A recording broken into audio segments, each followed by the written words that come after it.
Bonjour Amaya. Bonjour Daniel. Alors aujourd'hui, tu as souhaité nous parler d'un sujet qui n'est pas facile à aborder, c'est le mensonge. On connaît tous la définition dans le dictionnaire, c'est qu'il ne dit pas la vérité, mais ça va aller plus loin et tu vas nous en dire un petit peu plus. Alors, parle-nous un petit peu de ce que toi tu perçois derrière tout ça. Alors, il faut dire que en ce moment, de plus en plus, c'est vrai que nous baignons de plus en plus dans le mensonge qui devient quelque chose de tout à fait normal, naturel, consenti, voire dans les mœurs. Et c'est vrai que plus ce monde de mensonges dans lequel on baigne est présent, ben plus je me pose des questions aussi sur quel est l'impact de ce mensonge sur chacun de nous et quel est l'impact de ce mensonge justement par rapport à notre chemin vers l'éveil, puisque c'est le but de cette chaîne, c'est de donner des clés pour l'éveil des consciences et après l'éveil. Et je pense que le mensonge joue un rôle extrêmement perturbateur sur ce chemin de conscience, mais ce chemin de conscience, c'est aussi d'aller justement avoir le courage de regarder en face le mensonge. Bon, c'est pas du tout facile de regarder en face le mensonge, ça serait même assez présomptueux parce que je pense que comme il est vraiment partout, parce qu'il est à l'extérieur de nous, mais il est aussi à l'intérieur de nous. Donc, ben, je vous invite à faire ce petit voyage ensemble et aussi que chacun se pose les questions de la place du mensonge dans sa vie. On peut constater, en étant tous objectifs, que le mensonge est présent chez chacun. Quel peut être cet impact sur la dimension énergétique selon toi?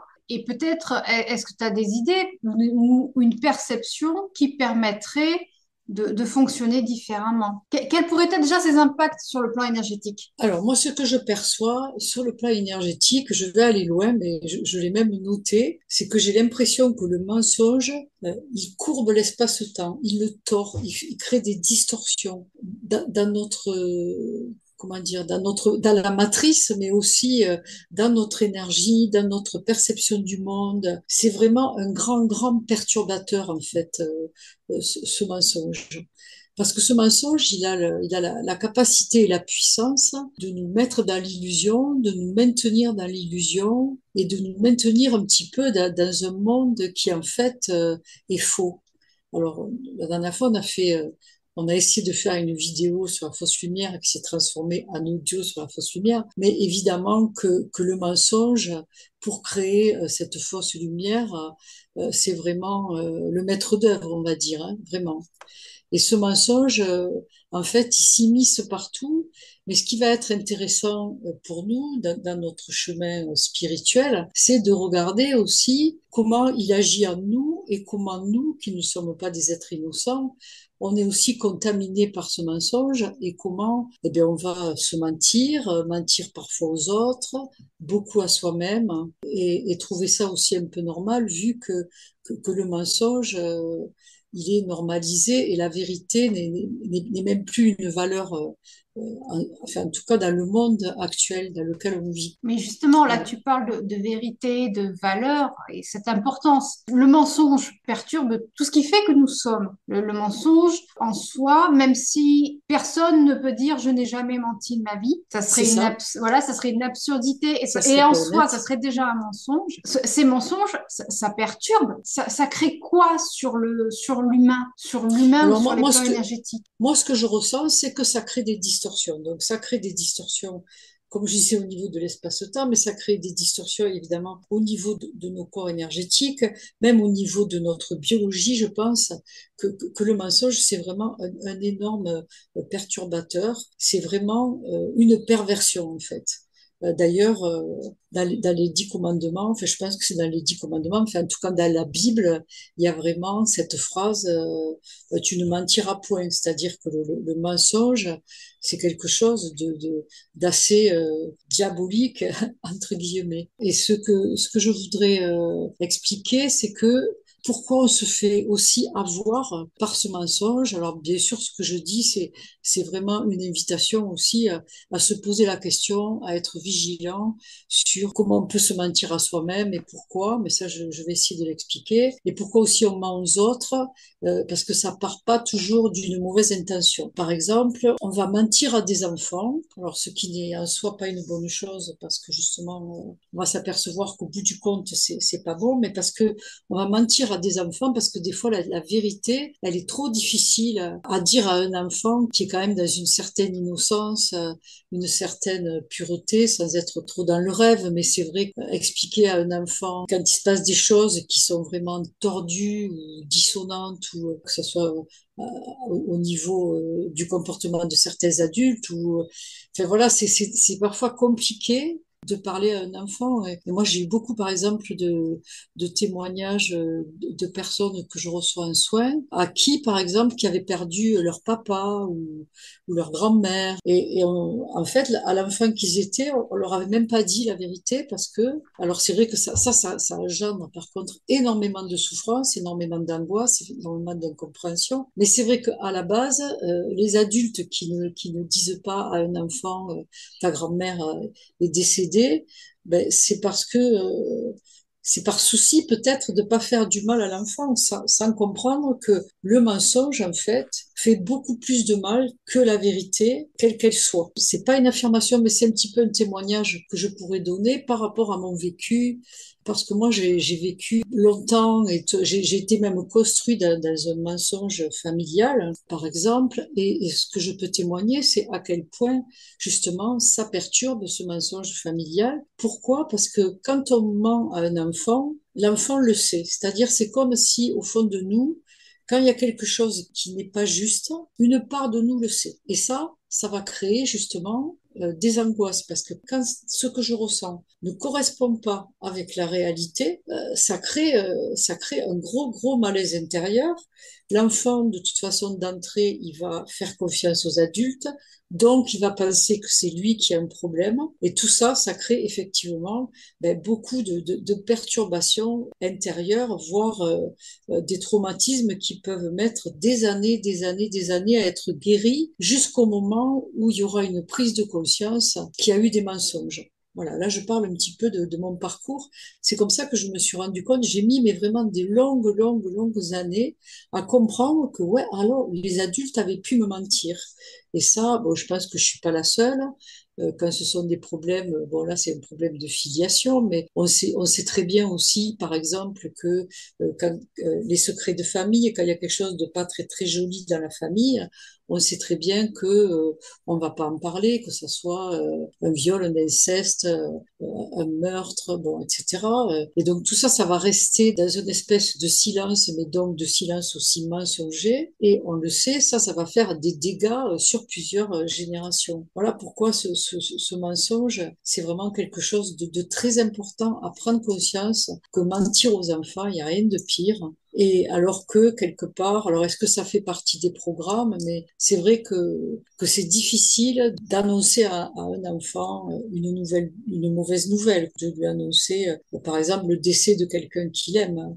C'est compliqué, mais je pense qu'il faut vraiment prendre conscience que dire la vérité, c'est beaucoup mieux que le mensonge. Et ce Et que je voudrais rajouter aussi au niveau personnel, c'est que quand il y a, par exemple, un mensonge au niveau d'une filiation, le corps, lui, connaît la vérité. C'est-à-dire que notre corps, nos cellules, elles sont intelligentes aussi et elles savent, parce que ça va créer justement des malaises, des angoisses, que quelque chose ne va pas. Et la biologie reconnaît la biologie. Donc il y a une histoire aussi de parents biologiques et je pense aussi que c'est important pour tous les enfants qui sont adoptés à qui on n'a pas dit forcément la vérité ou à tous les enfants adultères à qui on n'a pas dit forcément la vérité. Cette vérité biologique, elle est importante pour justement une harmonie parce que sinon ça crée obligatoirement des perturbations. je vais revenir un petit peu sur ce que tu disais précédemment au niveau du mensonge. Des fois, le mensonge appelle le mensonge. On peut s'enliser dans un mensonge,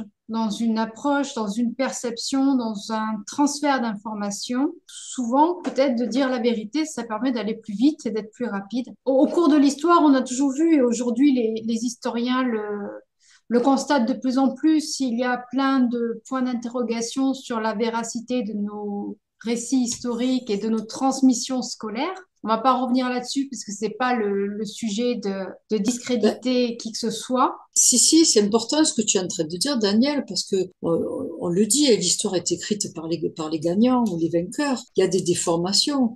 Et justement, je crois qu'il est très important, en sachant, de savoir que justement, ce qu'on a appris à l'école, eh ben, effectivement, il y a beaucoup de mensonges.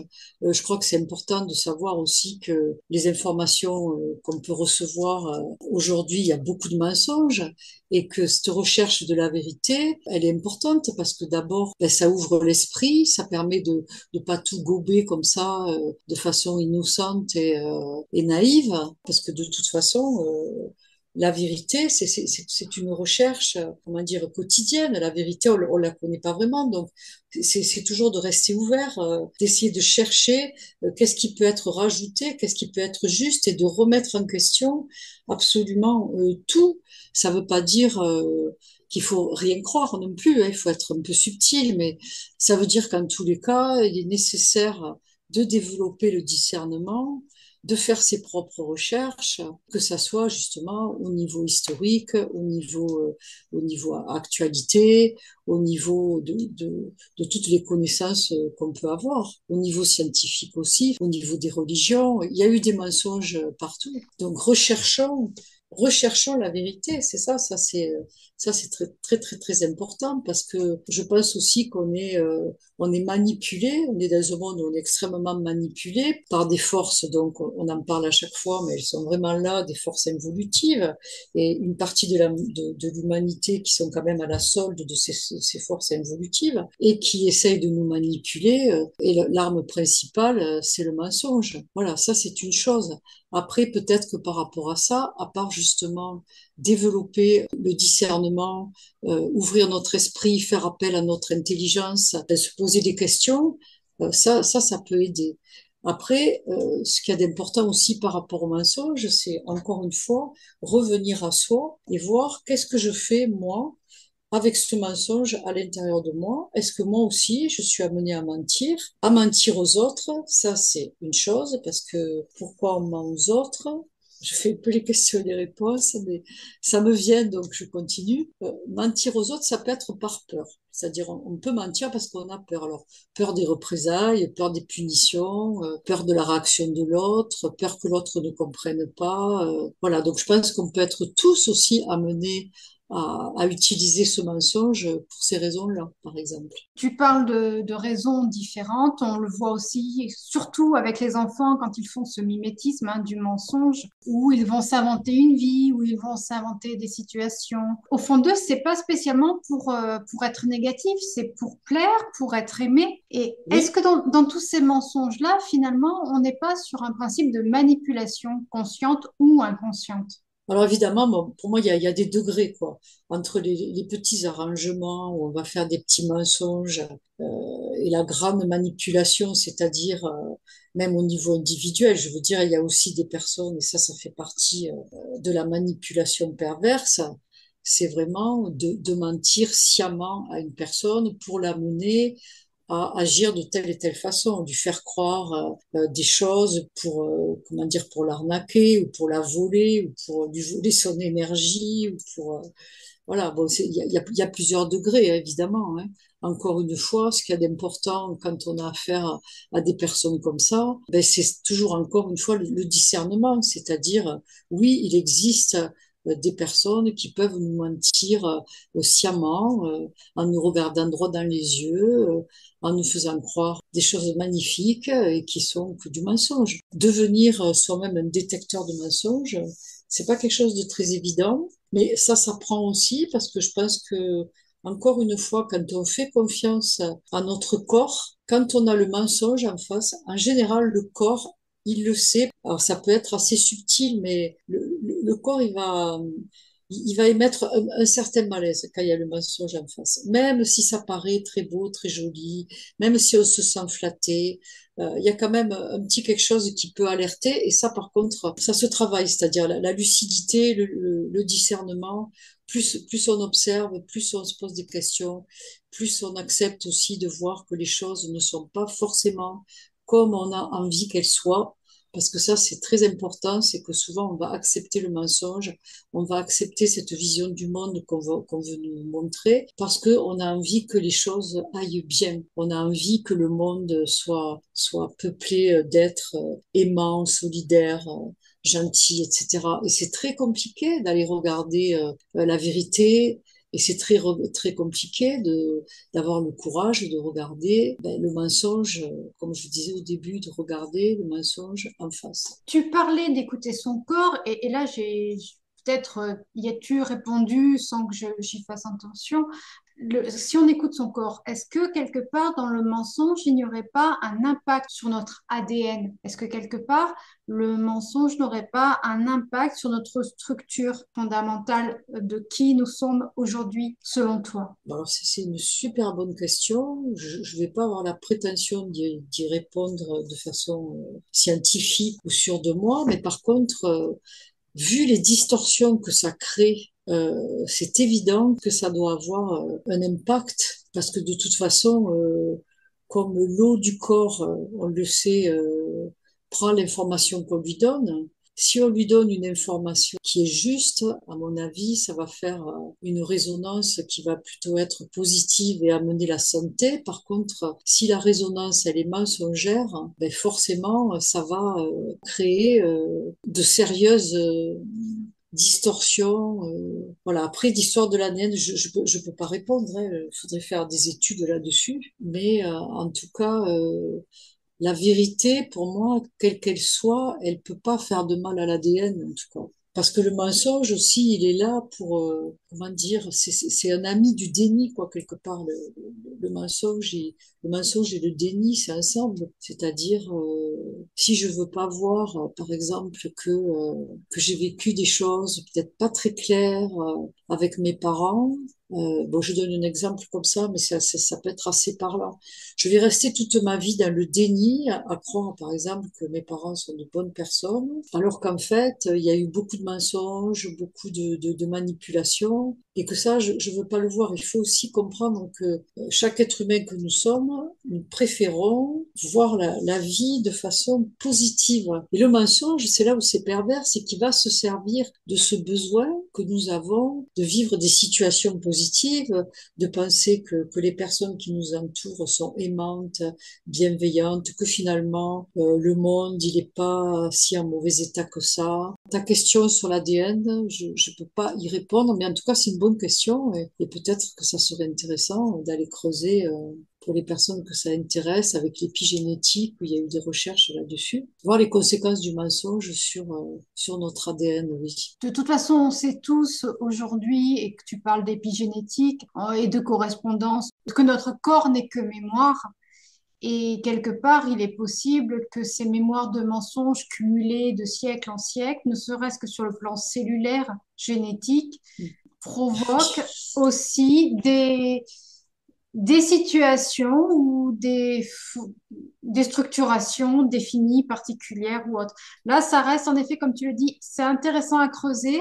Peut-être que si quelqu'un souhaite partager plus tard son retour, peut-être plus scientifique, ça serait très agréable d'avoir un regard Ah oui, tout à fait. plus approprié et peut-être plus cadré sur le côté scientifique, j'entends.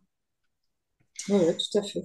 Après, ce que je voulais dire aussi, c'est que bon, on dit qu'on est en train de vivre, enfin on dit, je pense que c'est absolument la vérité, que nous sommes en train de vivre l'apocalypse, et donc l'apocalypse, euh, c'est révéler ce qui est caché, mais ce qui est le plus caché, ce sont les mensonges en fait, hein. Enfin, en tout cas, c'est mon interprétation. Donc ça veut dire que nous sommes aussi à une époque où la révélation de tout ce qui a pu être caché, comme tu dis, depuis des siècles, voire des millénaires, c'est en train tout ça de remonter à la surface, mais en même temps, il y a aussi des mensonges qui sont mis par-dessus. Enfin, tout ça, en ce moment, on est vraiment en plein là-dedans. On est vraiment dans un monde où il y a beaucoup de mensonges, mais il y a dans un monde aussi où la vérité est en train de monter en puissance, où la lumière est en train d'être mise sur notre monde, sur comment ça fonctionne, sur